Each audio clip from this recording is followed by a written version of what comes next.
পাবদা মাছে কাঁটা কম থাকে বলে আমার দুই মেয়ে আকসার লাকিয়া পাবদা মাছ খেতে খুবই পছন্দ করে। তো আজকে সকলের জন্য বানিয়েছিলাম সর্ষে পাবদা। আসসালামু আলাইকুম।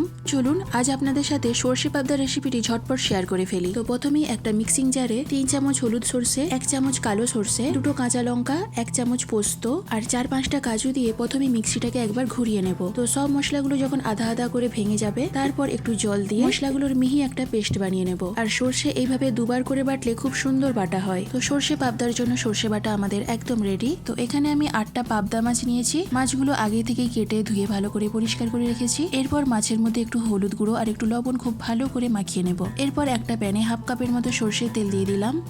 তেলটা গরম হয়ে গেলে পাবদা মাছগুলো একে একে ভেজে নেব। মাছগুলোকে উল্টে পাল্টে সোনালি কালার করে ভেজে নেব। আর একটা কথা, আমার প্লেলিস্ট ডেলিশিয়াস ফিশ, এখানে গেলে অনেক ধরনের মাছের রেসিপি আপনারা পেয়ে যাবেন। সব রেসিপিগুলোই একটু অন্যরকম আর একটু নতুনত্বের ছোঁয়া দিয়ে বানিয়েছি। আশা করি সব রেসিপিগুলোই আপনাদের খুবই ভালো লাগবে। এই ভিডিও ডেসক্রিপশন বক্সে লিংক দেওয়া থাকবে, চাইলে ওখান থেকে দেখে নিতে পারেন।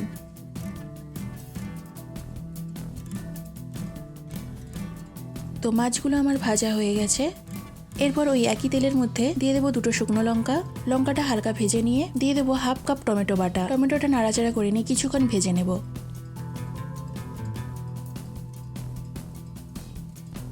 তো টমেটোর কাঁচা গন্ধটা চলে গেলে দিয়ে দেবো স্বাদ মতো লবণ, একটু লঙ্কার গুঁড়ো আর একটু হলুদ গুঁড়ো। এরপর টমেটোর সাথে মশলাটাকে খুব ভালো করে কষিয়ে নেব।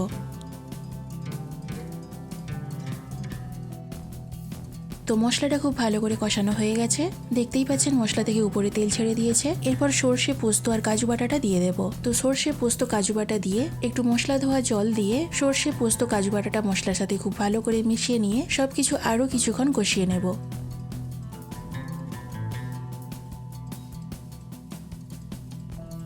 তো সবকিছু খুব ভালো করে কষানো হয়ে গেছে। দেখতেই পাচ্ছেন মশলা ছেড়ে তেলটা উপরে ভেসে উঠেছে।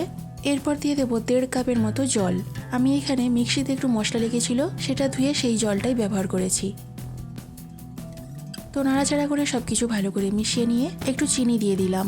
এটা একদমই অপশনাল, কেউ না চাইলে এটা নাও দিতে পারেন। তো গ্রেভিটা আমি চেক করে দেখেছিলাম, একটু লবণ কম মনে হচ্ছিল, তাই একটু লবণ দিয়ে দিলাম।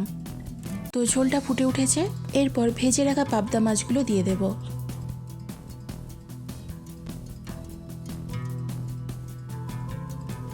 নাড়াচাড়া করে সবকিছু খুব ভালো করে মিশিয়ে নিয়ে ঢাকনা দিয়ে গ্রেভিটা একটু মাখো মাখো হয়ে আসা পর্যন্ত অপেক্ষা করব। তো দেখুন গ্রেভিটা একদম মাখো মাখো হয়ে এসেছে। এরপর এর মধ্যে দিয়ে দেবো 2 টেবিল চামচ কাঁচা সর্ষের তেল। তেলটা মাছের সাথে খুব ভালো করে মিশিয়ে নিয়ে এরপর গ্যাস অফ করে ঢাকনা দিয়ে মাছটাকে কিছুক্ষণের জন্য রেস্টে রেখে দেবো।